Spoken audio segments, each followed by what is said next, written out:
This is Twit. Let us rejoice, iPhone world. The startup screen of death is no more. Hopefully no more anyway. That's because Apple finally pushed out iOS 7.1. This is the first big update since iOS 7 last year. And this addresses that random restart issue that so many of us had on an almost daily basis, known as the springboard restart. So cheers to that. You're also going to notice that Touch ID works like a charm now. Major cheers to that.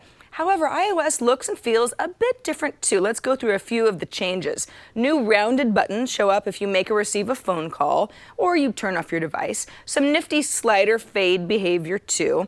Speaking of buttons, if you jump into settings, then go to general and accessibility, and then you toggle on something called button shapes, you now have some more control over how your navigation buttons look, either arrow-based or gray-boxed. Kind of nice.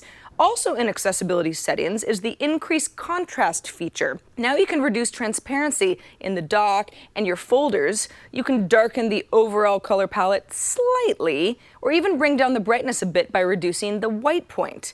These are minor tweaks, but worth exploring for yourself. Passcode settings are no longer buried under general. They're in their own settings category right above privacy.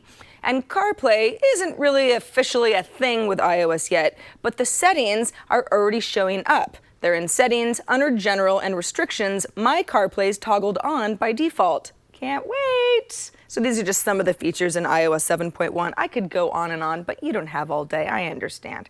One thing I do not like, and I know I'm not alone here because I've seen people complain on Twitter for the last 48 hours or so, is the new caps lock nonsense on the keyboard. I tend to yell a lot via text or on Twitter, and so I toggle on my caps lock on and off constantly.